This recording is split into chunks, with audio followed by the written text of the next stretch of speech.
my story. I'll testify by Jesus Christ the righteous. I'm justified. This is my testimony. This is my testimony.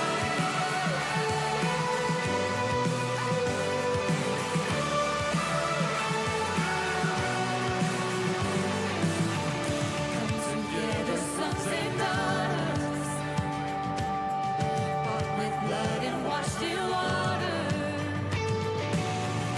Sing the praises of the Spirit, Son and Father. Our God will finish what He started. Yes, He will.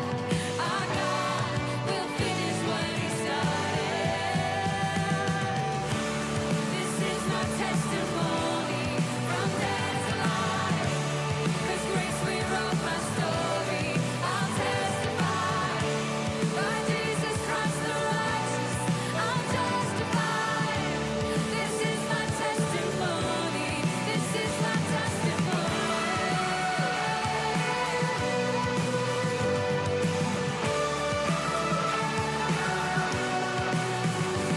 Let's sing these good news today. If I'm not dead, then you're not done. Greater things are still to come. Oh, I believe. If I'm not dead, then you're not done. Greater things are still to come. Oh, I believe. If I'm not dead, then you're not done. Greater things are still to come. Oh, I believe. If I'm not dead, then you're not done. Greater things are still to come. Oh, I believe.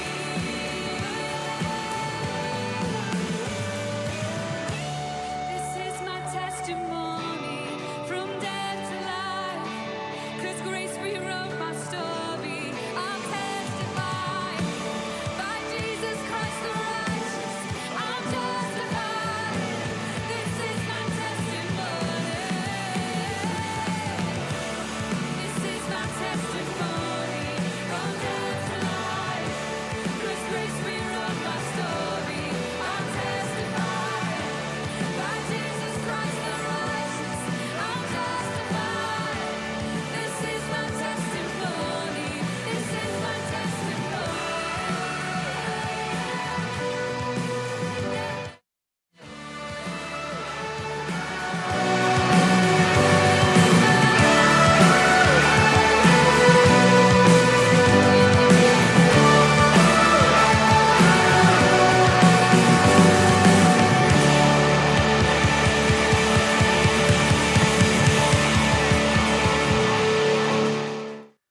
Good morning. Welcome, Eastern Hills Online. Hey, my name is Ben. This is Kendall. Kendall, what's happening, man? You doing all right? I'm doing so good, man. Good to see you this morning, Ben. Good to be here. Yeah. Hey, Thanksgiving was this past weekend. How was your Thanksgiving? My Thanksgiving was really good. Sonia's side of the family was over, so it wasn't a huge group of us, but we had a great time. Ate way too much food, hung out. It was great. What about you? Yeah, it was fantastic. We had some in-laws, my brother-in-law and sister-in-law. They came in town. Big Ohio State fans, and I'm wearing a gold shirt for you this morning as Michigan beats Ohio State. And I know your house was probably pumped about First that. time in 10 years. It's taken a while, but I think Jim Harbaugh might have a job next year. I think he saved his might job. Not have if he hadn't beat Ohio State. That was a fun one. You're a big Oklahoma State fan. They pulled it off yesterday. My heart was racing at the end. So first time they beat Oklahoma since 2014. Okay, so see? Big win. Big wins yesterday. But Thanksgiving was good. So good. So likewise, we ate way too much. Yep. We'll be eating turkey for probably the next week and a half until we have to throw it out. You smoked a turkey this year. First time. Yeah. How'd it turn out? Man, it was tender. Okay. It was so good. So, Nice. Yeah. How about you guys? What kind of food you have? All the normal stuff. We had we cooked our turkey in the oven, the old Nice. school way. Yep. Connor, my oldest son, was home from from college. He was mad we weren't having green bean casserole, but I think he's one of the only people that likes it. So, we're Has to be. he went over to a friend's house Thanksgiving night. They had green bean casserole, so he had some there. So That's good. Other than that, all the normal stuff. It was so good. Yeah, So. just the smell of green bean casserole makes me ill. So Not good. Not good. Hey, we want to open up with a question for you guys. So we want to know: do you have a fake tree or a real tree in your house? Yeah. And so whether it's real, artificial, fake, how it's decorated. Do you put the lights on it? Do you still put the tinseling on? Oh no! What a mess. It's fun though, but with kids, that just ends up being a giant silver. It looks like aluminum foil wrapped around your tree. Kendall, what do you have, man? So at my house, we have both actually. Both. So Okay. I grew up with only artificial trees. Yeah. That was what my family had. And then when like Sonia and I got married, we just had an artificial tree because that's what we kind of both grew up with. But then about 4 or 5 years ago, we started going and cutting down a tree the day after Thanksgiving. So now we do that. We go cut down a couple trees. So I have both in my house. I have 3 Christmas trees, way too many. Whoa. So yeah. What about you? So we keep an artificial tree Yep. in our house. When I was younger, I think I was about 5, Okay. maybe 4. Yeah. But we had a real tree, and my parents tell me that I was allergic to it. My Okay. hands swelled up, my feet swelled up, and so when this tree was in our house, they actually had to cut my socks off because my feet swelled up so much. My goodness. So I don't think I'm allergic to real trees anymore. Yeah. But when We're I not was taking younger, chances. we're not taking chances. Yeah, I don't need my kids to inherit those genes, Right, and right. so we're just sticking with the fake tree. Your feet swell up so much, your socks are cutting off the circulation to your feet. Your Yes. parents had to cut your socks off.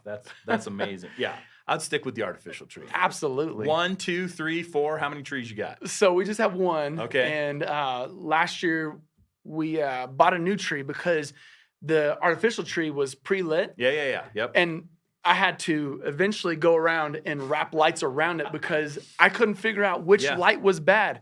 And so we just threw it out and bought Yeah. a new tree. So I'm sure in about 3 years, we're going to have Have the to- same problem with the lights going out, and I'm going to be wrapping around string lights. Well, let me tell you this. This is a public service announcement for everyone out there. I went this week. I put lights on my house. Every year, I have to go and replace like 2 strands of icicle lights because sections are burned out. They don't work. So at Home Depot, I've seen this thing year after year. I finally bought it. It's called like the Light Keeper Pro. And what it does is you take one of the sections where it's burned out, you pull out one of the lights, and you plug that like receptacle into this thing, and it's got a trigger. You pull the trigger like 5 times, all your lights turn back on. It's like magic. I said to my kids, I was like, watch, I'm a wizard, dude. I was fixing lights all over the house. I did it on our tree. We have a section of our tree that's out. Plug that thing in, bang, bang, boom. They all pop back on. You put the light back in, it's good to go. I'm picking one up because I know. I had already bought new lights for the outside of my house when I bought this thing. So 2 days later, I went back and I returned them. They're like, anything wrong with them? I was like, no, but I bought this thing here. You're never going to sell any more lights if people buy that thing. I was like, you're working against your own business plan here. But this thing's amazing. Incredible. Yeah. I'm picking one up. Get one? right after this. Yeah. Picking it up. So good. So good. Hey, drop your comments whether you want a artificial fake tree or a real tree. What do you use in your house? What do you have up? We would love to know that. And so let us know. Drop your comments in the chat, and we will give you a shout out. First, well, Rachel Dempsey says she has a fake tree at her house.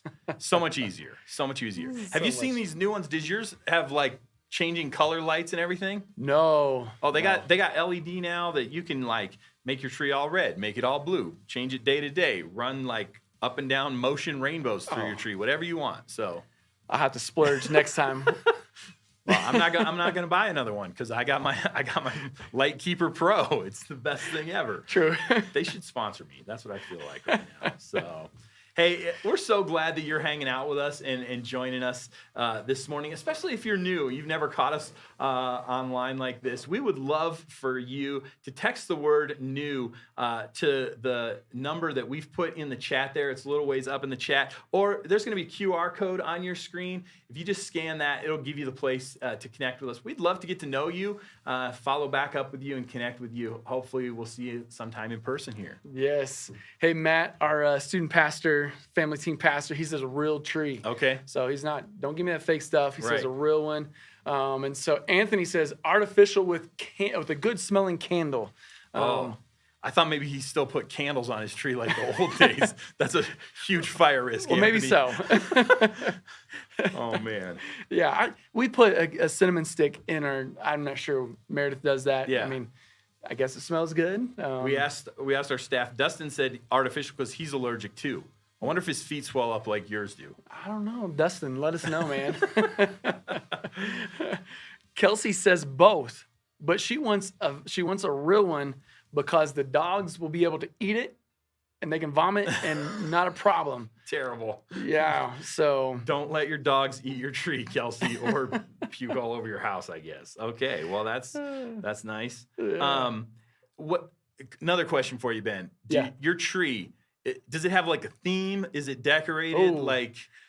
So we just kind of have a hodgepodge. Meredith has like the theme, but then we have the decorations that the kids have made over the years that, from school and that sort of stuff. Right. And then also we try to pick up one ornament from like a destination, like whether we go for vacation or, a trip or something like that. Yeah. And so we always try to do that. And so it's a beautiful tree, but sometimes I'm like, we got way too much on this tree. So those memory ornaments are fun though, to look back year after year and be like, remember this, remember that, all those trips. That's fun. Yeah, until you have to put the tree away and then you're taking all of them down. So, Right. How about you? Well, we have our artificial tree has ornaments like no other, way too many. People give our kids, like we have some aunts and uncles and stuff that give kids ornaments every single year. So like times 6, that grows exponentially each year. Yeah. So like if they break, we used to try and glue them back together. Now we just throw them away. Like, didn't I used to have an ornament like that? Yep, you did, but that one's long gone. So we can't waste our time with that. And then our 2 that we cut down, those just have lights on them. So they're like, we let the beauty of the tree, which this year was a little rough on cutting trees down. We didn't get such beautiful ones, but we let that speak for itself. So It's probably pretty dry. So pretty dry. One of them is shaped like it's not straight up and down. It's just like a curly tree. Ooh. Kids were making fun of us when we put it up. They're like, "This is the best one we could find." And we're like, took a while to even find that one. So. Hey, Heather England says a fake pencil tree pre-lit. Oh yeah. So a pencil tree, I guess that's a really skinny one. Yeah, that was ones you're like, I really don't want to have a tree, but I'll just put this one in the corner over here. Yeah. So I'm assuming that like you just put a trash bag over it. Like you don't have to really. That's what my parents do. Just bring it down to the basement with a trash bag over it. You just bring it up the next year. Yeah. She says easy to store, easy peasy. Yep. So don't even have to tear it down. Luke says a fake tree for convenience, a real wreath for the smell. Oh. You want to still smell the pine in your house, so you got to do it that way. That I can get on board with that. That sounds like you with the cinnamon stick. Just Yeah, pop that thing in there. Hey. Gives you the real smell. Absolutely. Hey, real quick, I want to tell you guys about some upcoming events that we have coming up. December 3rd, we have Jingle Jam. Jingle Jam is going to be fun. So fun. It's going to be a whole family event to where essentially, the whole family is going to be able to participate. We're going to have food, hot dogs, popcorn, hamburgers, pizza, a whole thing, all of those things for sale for $1. It's going to be easy to just bring your family, feed them. It's going to be a fun night for the whole family. So make sure you RSVP. Let us know you're coming. That way we can be prepared really for food wise. Totally. So you can sign up at ehills.org/the weekend, or not the weekend, but weekend, yes. Right? And so don't go view the music group, all right, the weekend. Just ehills.org/weekend. You can sign up there. Also, Christmas store is going to be taking place also here in a few weeks. And we are so grateful for all of you that participate in helping make Christmas happen for the hundreds of families that join us. They come here to do Christmas shopping for their families. Yeah. And so you can also sign up ehills.org/weekend and All sign the up. info's about the Christmas store is right there. It's Absolutely. good. So good. Hey, wondering, second question. We might not have much time for this one, but do you like pie at Thanksgiving, Ben? Oh, pie's the cherry. I mean, that's the topping of Thanksgiving food, right? So what's your favorite kind of pie? Mine is apple pie. I love all pie, but apple pie's got to be the go-to. Okay. All right. I'm going to go with lemon meringue. I love that graham cracker crust. Like if it's really thick and it's almost like a cookie, I just eat that. I mean, I wouldn't even need the lemon or anything. Just bring me that crust. I'll eat good. that. So yeah. Hey, drop your comments in the chat. We want to know what your favorite pie is. Kendall, I have to say this though. Like if it comes to pie or cake, that's a hard one for me. Okay. So I love pie. I love apple pie. I love all pie, but there's one cake that I will pick over any of it, and that is one that my mom's make. It's a oh man, I don't even remember the name of it now. It's just good. Like it has cherries in it, pecans in it. It's so good. So okay. Well, I'm probably going with pie over cake every single time. Oh yeah. I mean, cake's fine, but I love me some pie. So oh goodness, let us know what your pie is. There's a lot of people from our staff that they are big pecan fans, and so let us know what your pie is. Yeah, for sure. Matt says he's loving some pecan pie. Yes. These are people on our staff. Liz says pecan is my favorite. I don't like pecan pie. I can't get on board. The gooiness or just the taste? All of it. It just feels like you took some pecans and you laid them on top of a whole bunch of melted sugar. Which, I mean, that's fine if that's what you're down with, but not my jam. I'm not not a big pecan pie fan. Everything else, all the other pies, great, but not that one. But everyone, like a ton of people on our staff, that's their favorite. Well, Kelsey's with you, but she wants a lemon supreme. I don't even know what that is, but if it's like lemon meringue just taken to supreme, then I'm down with it. For sure. Get behind that. Right, exactly. Well, Anthony says his go-to is cherry pie. Okay. So I'm assuming that is like just a pie filled with cherry filling. Yeah. Dustin says he likes cherry cream cheese pie. Maybe it's cherries and then you mix just a block of cream cheese in there and melt it all down. I could go with that. Whatever. Yeah. It's all good. It's all good.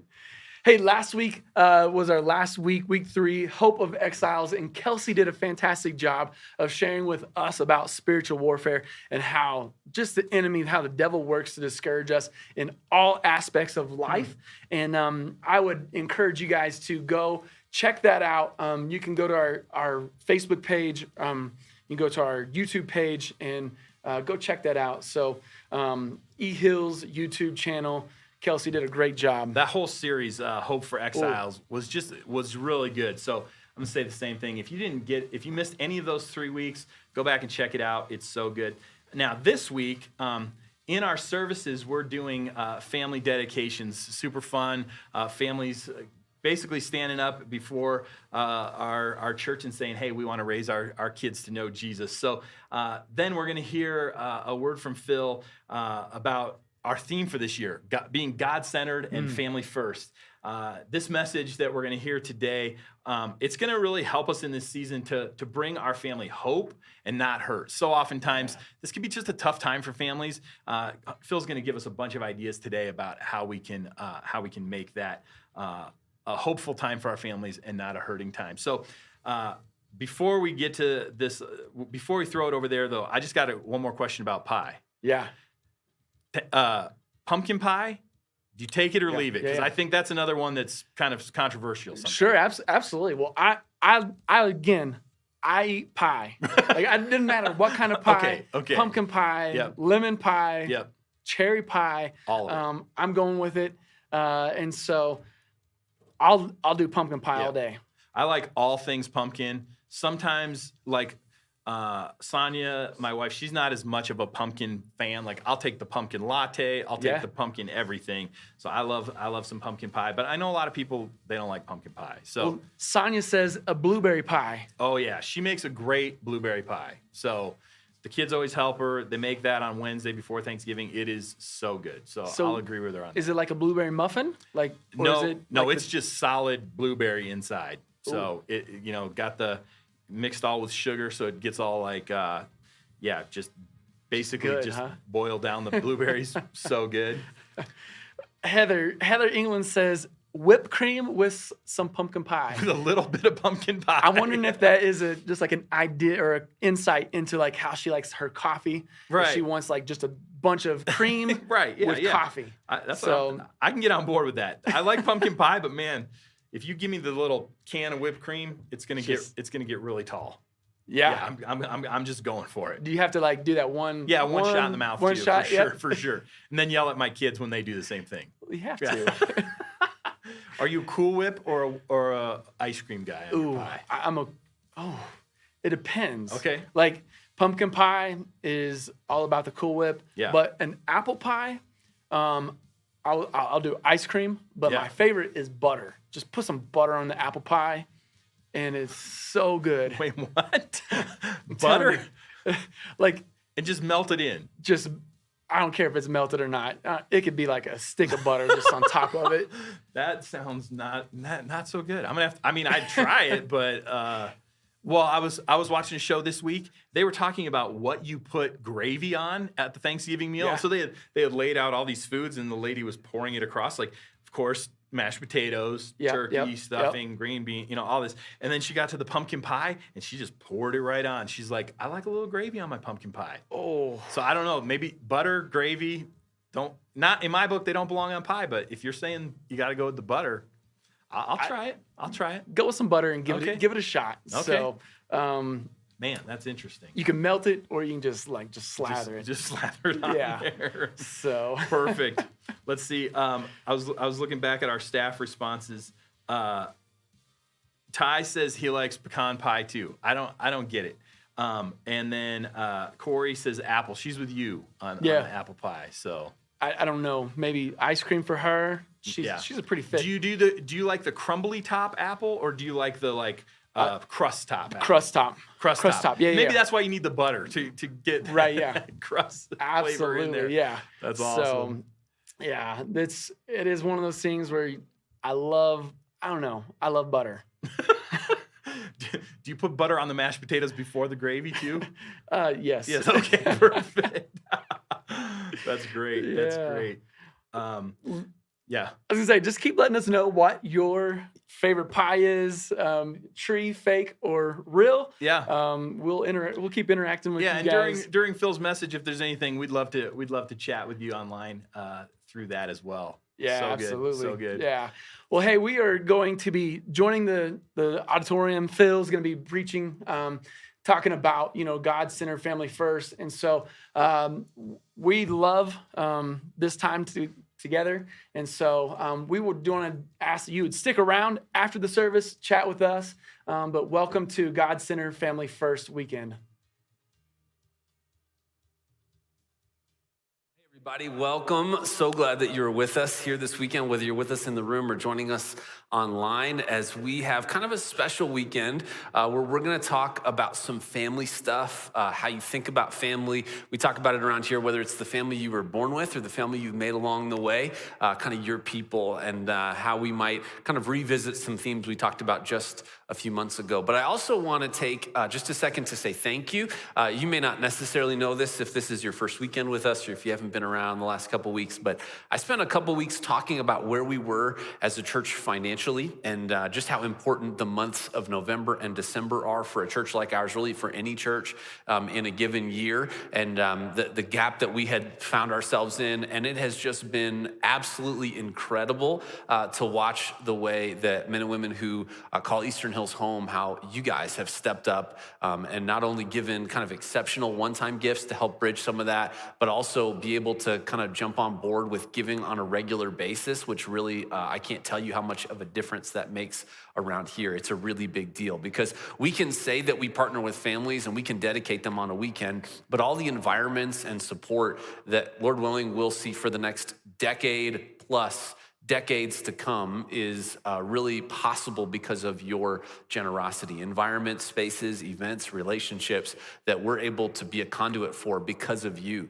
Even over the course of the last couple of years, as we've watched the needs in our community scale very, very quickly, and to try to meet those needs in really tangible ways through For Aurora with things like Marketplace and our Thanksgiving food drive and our Christmas store.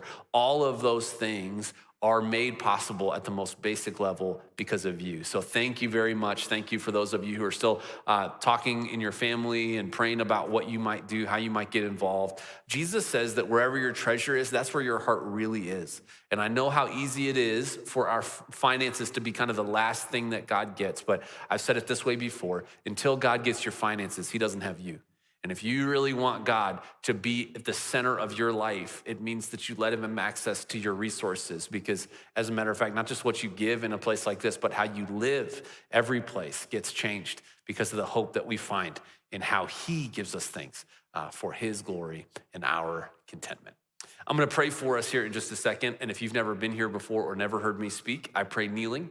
And do it for lots of reasons, but as we talk about what it means to be families that put God at the center and to put our families first in this life, we need a lot of wisdom, a lot of power, and a lot of perspective from God. Let's ask him to give us that right now. God, thank you so much.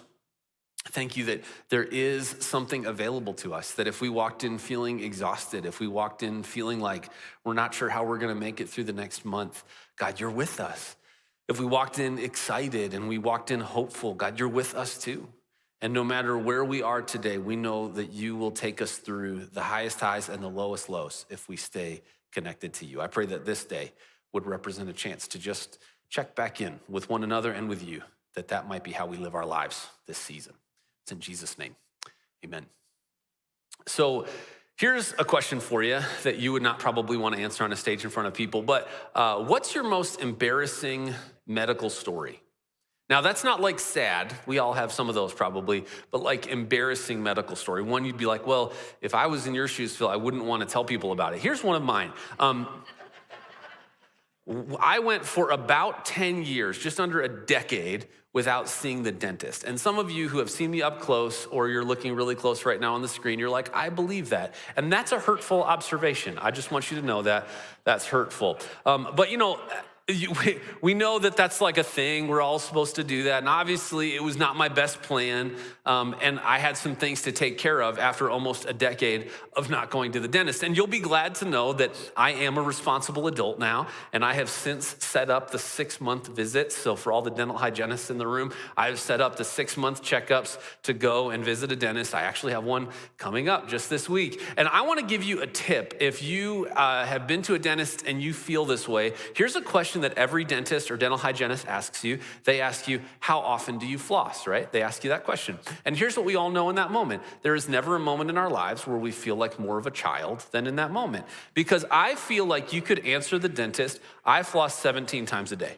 I think I could say this to my dentist and they would say back, let's just try 20. You know, like let's just see what happens if you try 20 a day. So this is the answer that I give. You can give this to your dentist if it helps shorten the conversation for you. When they say, how often do you floss? I say, not as much as you want me to. That's what I just said. Like, we're both disappointed in each other. Neither one of us want to be here. Let's just keep moving, okay? I just think that part. I don't say it out loud. But the reason that we do checkups like this is because if we can stay on top of something, then the problems can be diagnosed early and the solutions are much smaller. But if we let something go for a long time, then all of a sudden we don't have as many options. And today we're going to do kind of a checkup together. It's not going to be a bunch of new information, I bet. There's not going to be something like, even when you go to the doctor, they're not usually like, you know what you should do? You should probably eat a little bit better. You should probably drink more water. You should probably take your medicine. Like, you know what they're going to say. It serves as a checkup for you and me.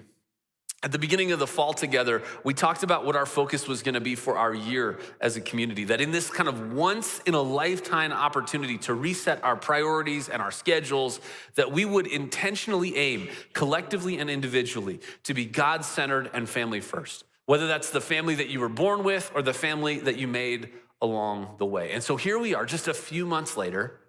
How's it going? Isn't it crazy that just a few months later, we are in the eye of the storm headed towards Christmas? This is actually the weekend in our culture that we talk about where we go from I am so thankful for to I must have even more. Like that's this weekend in our culture. It happens every year. Like that is where we are currently existing. And it's not just more in your Amazon cart. It's not just more stuff under the tree. It's more on our calendars too.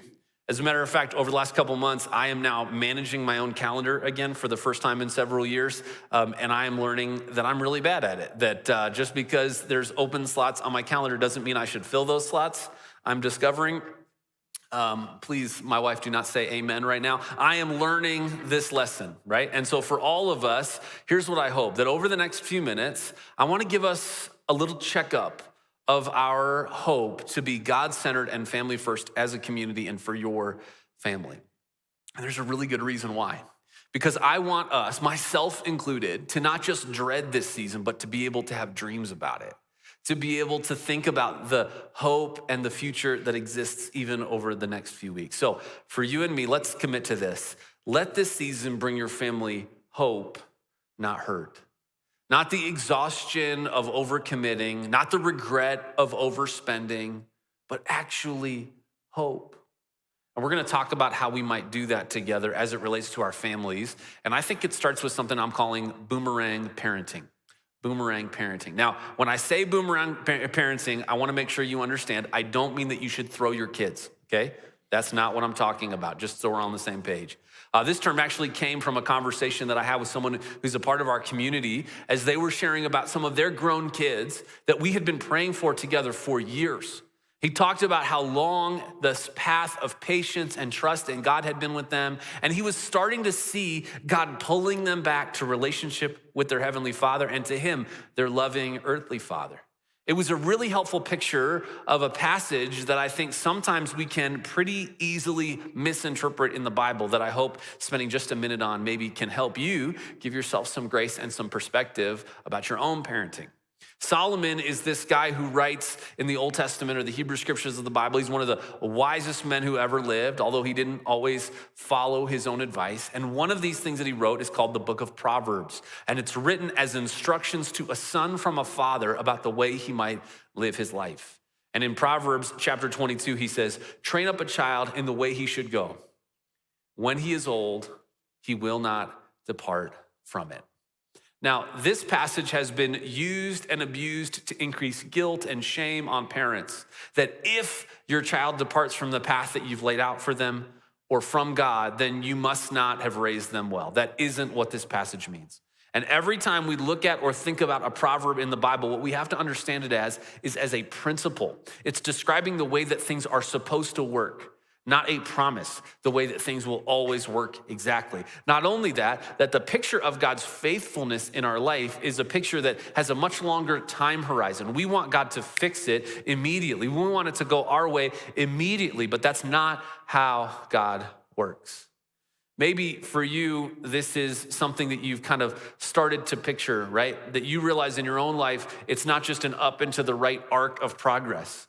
There are peaks and valleys. There are good days and bad days. There are times where you are crushing it and you're so thankful for the progress that you're experiencing. And there are times where you're so frustrated. And while we understand that for ourselves, for some reason, we have a really difficult time applying that to our kids. Maybe that's little kids. Maybe that's teenagers. Maybe that's grown kids. Maybe that's your grandkids. But it's so hard sometimes to realize that just like you'd have those things in your life and you're asking for the patience of God and the patience of other people, they need those things too. Maybe for you right now, you have a teenager who's questioning their faith. I would actually say that's a good thing. We know it's going to happen developmentally, and it's so much better that they ask good questions while they live with you rather than waiting for your influence to be miles or even states away. If you are an influencer in the life of a teenager, a parent, a small group leader, an aunt, an uncle, a close friend, if you have teenagers in your life and you're trying to navigate some of these questions, I would really highly recommend a book called 3 Big Questions That Change Every Teenager. I would really recommend you to just check it out. If you want to find a link to it or more information, you can go to the weekend resources section of ehills.org/weekend. But it will walk you through 3 of the most foundational questions that oftentimes the other ones that pop up actually are all about.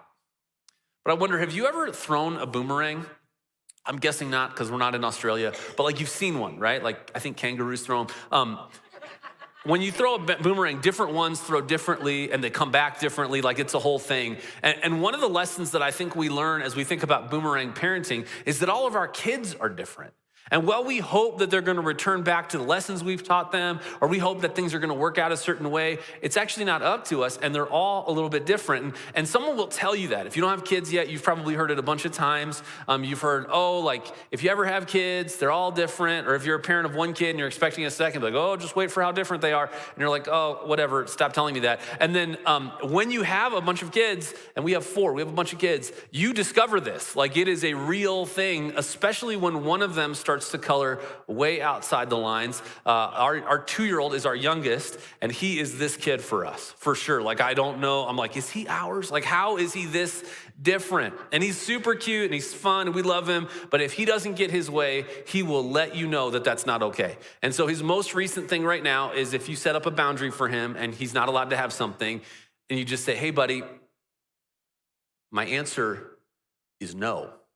Has you ever done that as a parent, right? Try it, it's fun. And my voice isn't raised, I say it just like that. And he will look at you and he will clench his fists and he'll lock his jaw and he'll be like, my answer is yes. And you're like, cool. I don't know what we do now, buddy, so. I think that we need these regular reminders for ourselves, right? Whether it's for our young kids, older kids, or just even kids and students that you have regular influence on. Don't give up on them. Remember this metaphor that even though you may throw the boomerang and it gets disappeared in the distance, it can still come back, and that your influence is still being used by God in their lives. Maybe for you, this means that you're gonna set up a recurring calendar reminder to pray for people in your life that you feel like are lost causes. They aren't that way to God, and he doesn't want you to see them that way either.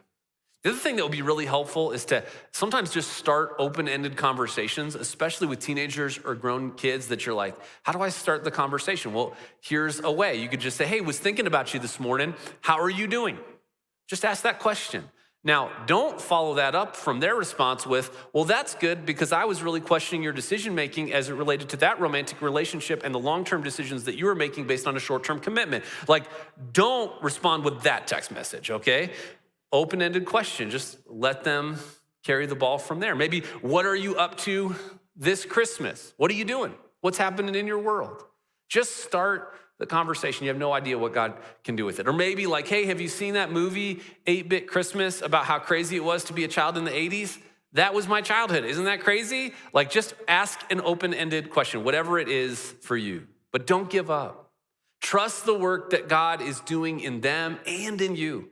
There is no situation that is so broken that God can't fix it. And there are some situations that are so broken in your life maybe that only God can fix it.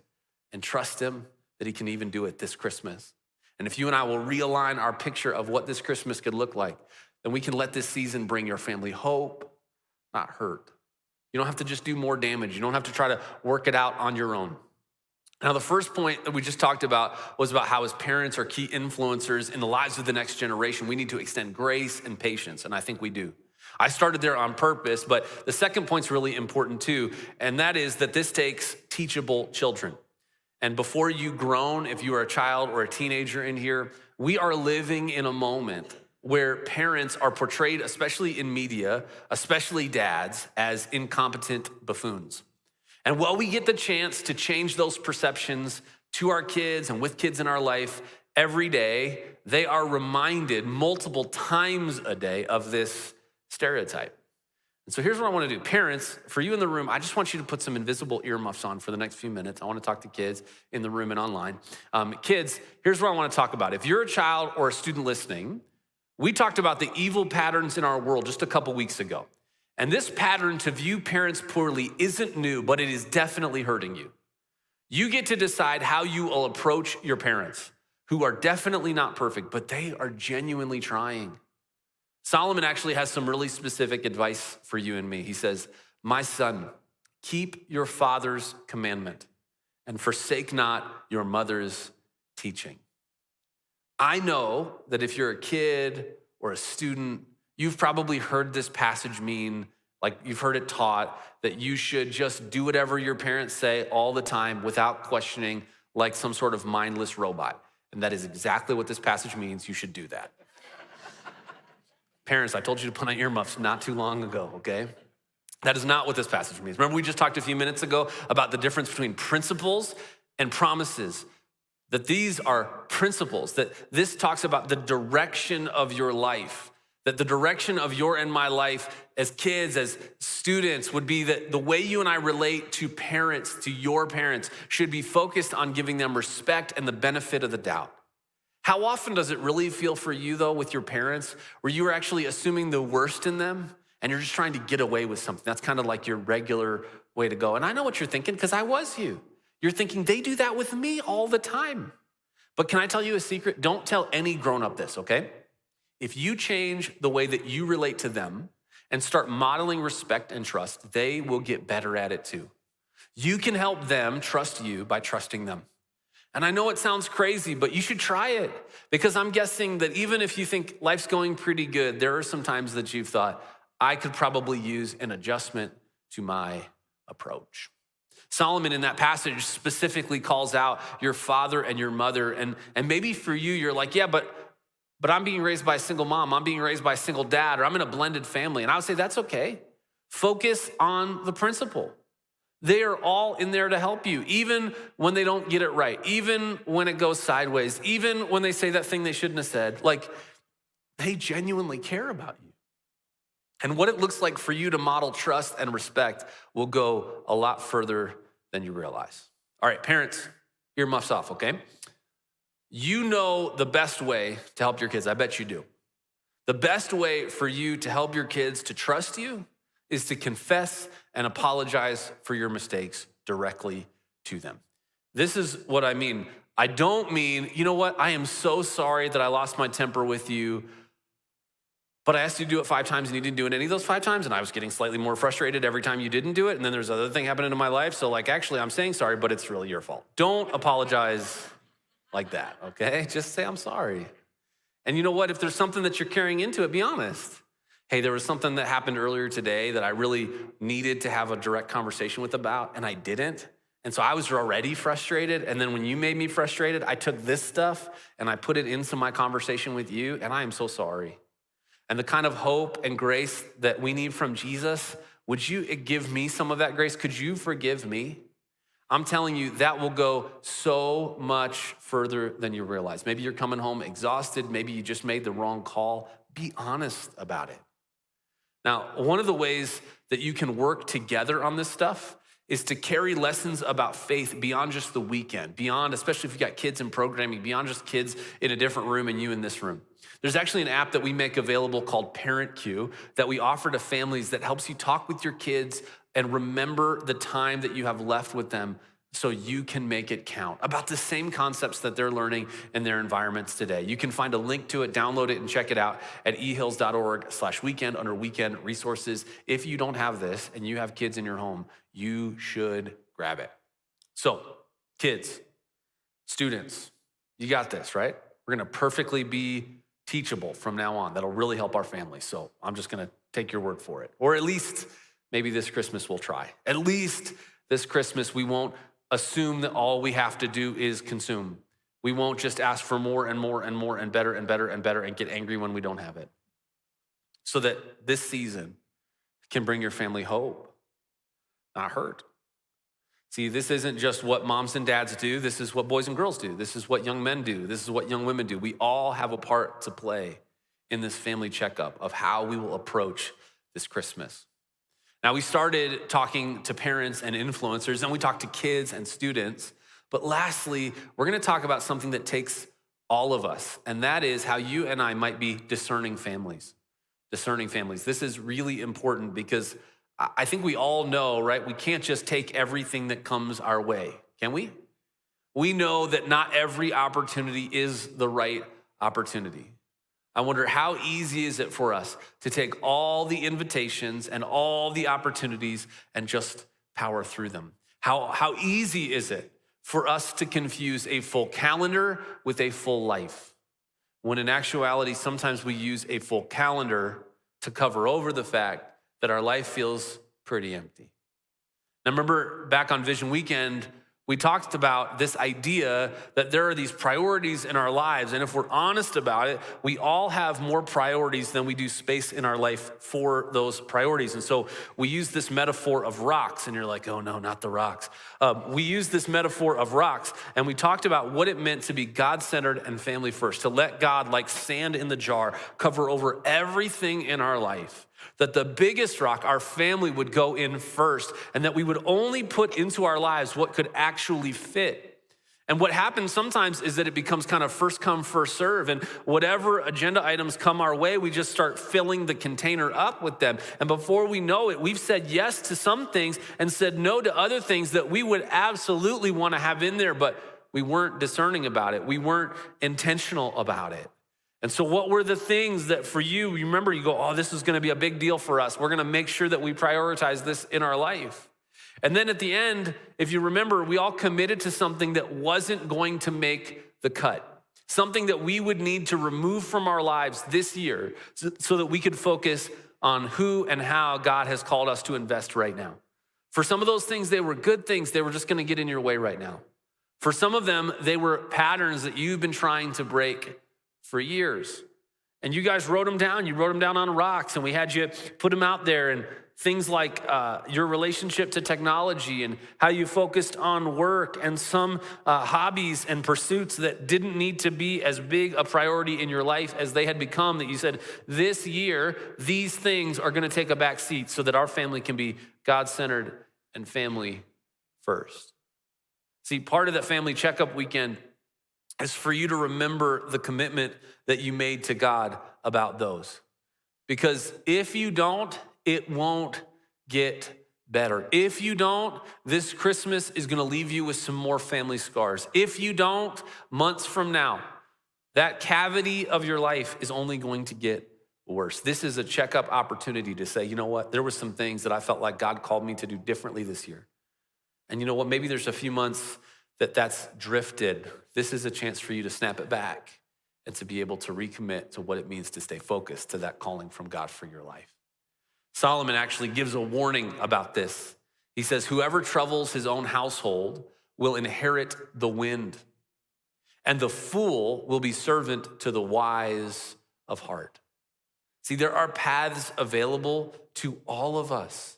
And if we are discerning, we will watch the right opportunities kind of bubble to the surface, and we'll be able to tell the difference between what we say yes to, what we say no to, and what we say not now to. But again, how easy is it for us when we're not discerning, when we're not intentional, when we don't realize what has to stay outside the jar of our life? How easy is it for us to become overscheduled, overcommitted, exhausted, and leaving a wake of emotional pain behind us? Oftentimes, I think it comes down to different priorities that we just don't want to be honest about. For some of you, it's career advancement at the cost of your family. You never asked your family if they wanted you to get that career advancement position, that you never asked them if they were willing to pay the cost of time and schedule and moving. Maybe for you, it's the next major upgrade that you know will take a sacrifice from everyone in your home to get, but did you run that by them? Are they on board with that sacrifice, or did you just make that decision yourself? It starts with being honest, even if it's just with yourself, about why some things are making the cut and why others aren't. If we're a discerning family, if we focus on this, then there's something so hopeful for us this Christmas. But if we are undiscerning, Solomon says that we actually get nothing. The way he describes it is that we'll get the wind. And in our culture, we get sort of the double pain, right? Of the wind of culture and pressures around us that are never satisfied, that are never sure of where we should go. And we'll end up really only serving others. Maybe that's through the debt that you're buried in and you're paying other people for, that if you're not careful, you're gonna get into even more of this Christmas. Or it's the cautionary tale that your life will serve as to others. But ultimately, you'll look back and go, I wish I could have made different decisions. Today is the day you could start making those different decisions. Look, I know all this sounds harsh, but what's the alternative? We all want things this Christmas, don't we? We all have a list. Maybe for you, it's an Amazon wish list. Maybe for you, it's a list you've written down. Maybe it's just a list in your head. Maybe you just want one thing, but we all have things. When somebody asks you, what do you want for Christmas? There is an answer. Whether or not you tell them the truth, that's up to you, but we all have an answer. Can I encourage you though? There's a question that I think would be really good for you to ask your loved ones, kind of however you define family in your life in the next day or two, as you think about how you're gonna prepare for Christmas this year. And the question is this: what does our family need this Christmas? Not just the question, what do I want for Christmas? What do you want for Christmas? What does our family need this Christmas? And if you have little kids, you'll get some silly answers for sure, but you're gonna get some other ones that might surprise you about the kinds of things that they want that actually you can't write a check for, you can't swipe a card for, you can't go stand in line for. Things that are gonna take margin, things that are gonna take you saying no to the rest so that you can say yes to the best of your family and the focus that they should have for you this Christmas. Trust me, as much as all of us want things to go back to normal, when we look at what normal means, you may choose to aim at discerning instead. Normal is unmanageable debt. Normal is families and marriages collapsing all around us. Normal is a mental health crisis that is only getting worse. Normal is crushing us because the normal of our world is designed to hurt you and designed to hurt your family.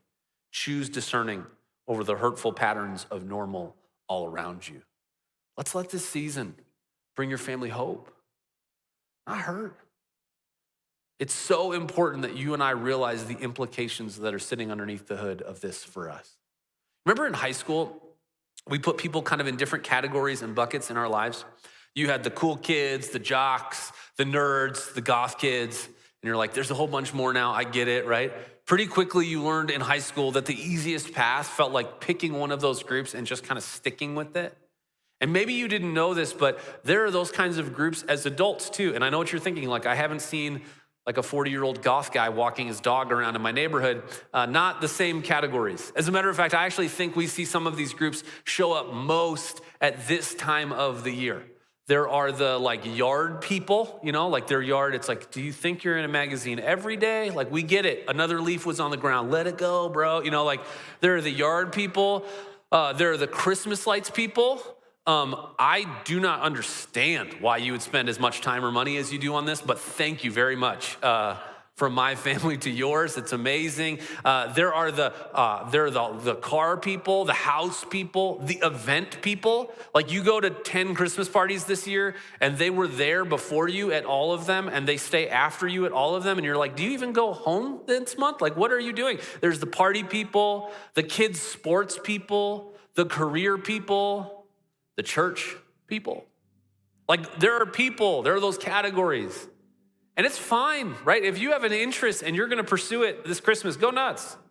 But make sure that you are making that decision for yourself. Make sure that you're discerning whether or not the decision and the way you're making it leaves room for your life to be God-centered and family first. Because something that I think we can all fall victims to is trying to chase the dreams and expectations of others this time of the year. We try to be a whole bunch of those all at once. And the person that it really hurts is you. The people that it really hurts is your family. I remember my dad, every year when I was a kid, would tell me the gift that he was getting my mom, and it was usually something really elaborate. And as he started to hear what other people were getting, and he would see the packages amassing underneath the tree, almost always on Christmas Eve, he would go back out and buy even more so that he could sort of like keep up and make sure that he was doing enough. And I just want to free you from the pressure of trying to keep up this year. It's exhausting, it's unsatisfying, and it's unnecessary. Don't try to keep up this Christmas. Remember what Solomon said? You'll never catch the wind. That's what you're chasing. And the really tragic part of doing Christmas to satisfy others is that you'll quickly forget the entire point. This is referred to as the Advent season, which has helped God prepare for the coming of Jesus for 2,000 years. The next month, we should prioritize the love of God for our world, the hope that he has delivered each one of us. And because his son came for us, that this hope is still available. It's why we invite others. It's why we get involved. It's why we give to help others in all these different ways.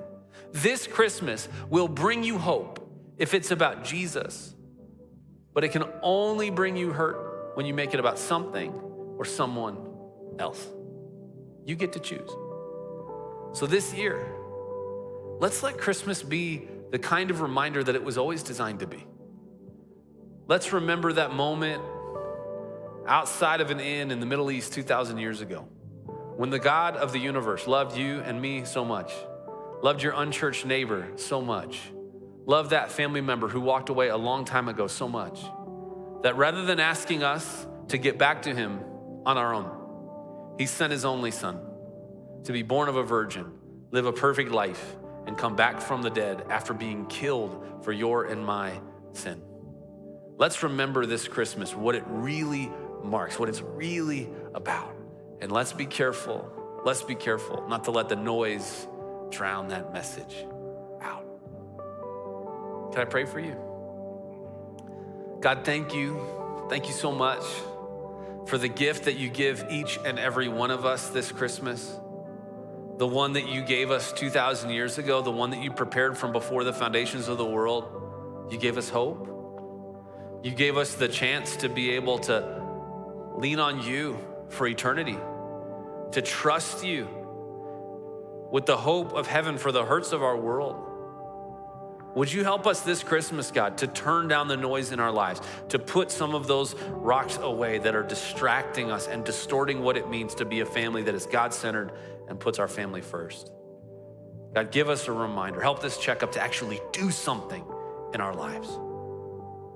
God, for our good and for your glory. It's in Jesus' name. Amen. Hey, welcome back to the studio. What an incredible message. What a great reminder. Yeah. Kendall, man, give me some of your takeaways. Well, as he was ending there, Phil was going through that checklist of the different kinds of people at Christmas time. I was like, if I was keeping score, I probably was like 6 or 7 of those at the same time. So that's probably not a good thing.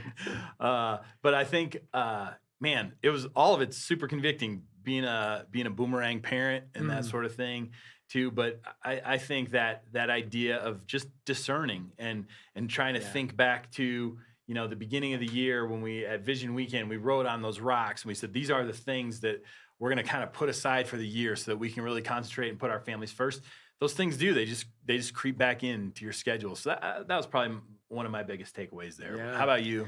Yeah, besides going to the dentist, right? Like, Right. go to the dentist, get checked up, right? Yeah, probably to set a reminder for every Sunday night to like reevaluate where my family is, because those priorities get shifted so easily with how busy our family is with sport. And I'm same, man. Like when he started naming off those things, I was like, is he talking to me? Like, Very convicting. That sounded personal. Right. Yeah, just to go back every weekend and just look at our calendar and you know, reevaluate those priorities because they get shifted quickly and easily. Yeah.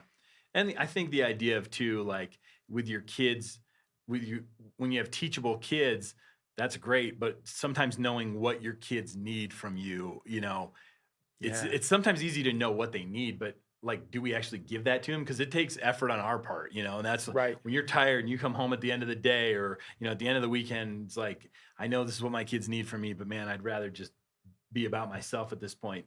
Sometimes knowing what your kids need and actually giving them what they need can be tough. So yeah, absolutely, man. It's so good. And I am thankful for this message. I think it's going to be life-changing for a lot of people, hopefully.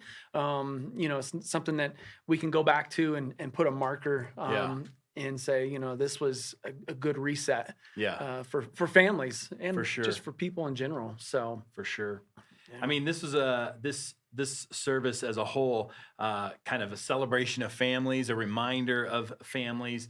But one of the reminders for me is that like Jesus was also a part of a family, and our Advent series, that's what we're going to talk about. We're going to take a look at Jesus's family line, and it'll be interesting because there's a bunch of mess and a bunch of brokenness as you go back in Jesus's family line. But we're going to be talking about that for the next all the weeks leading up to Christmas. If you want to follow along in a deeper way, you can go to ehills.org/weekend, and you'll find a family Advent activity guide. And it has a reading plan for all the days in Advent, things that you can do with your family every day, or just pick a couple, and then like a reach out activity. And even our creative team has put up some videos and some songs and some playlists for you during Christmas. So good. It's going to be really good. So you can find that at ehills.org/weekend. Yeah. And hey, none of that would be possible without your generosity and the way that you guys support the studio, support our staff, our team here of doing creative things such as putting an Advent together. And so we are grateful for your generosity. If this is your first time and you're like, hey, I want to be part of this, go to ehills.org/give. You can set up reoccurring gifts. You can make a one-time gift. You can even make an end-of-the-year gift. And man, we are so grateful for you and your support and your faithfulness into giving to this organization, because none of this would be possible without your hearts. For sure. In the chat, Dom said, he loves the thought about recalibrating my heart and mind towards what this season is really all about and doing something about it. That's the key, doing something about it, for sure. Yeah, always doing something and not just idle. Right. So good. Yeah. Hey, we want to say thank you so much for joining us. This has been a blast for me, a lot of fun. And so we hope that you will join us next week as we are going to continue on with our Christmas series. And so thank you guys so much for being here with us today. Have a great week. I'm going to go get a slice of pie. Oh, sounds good.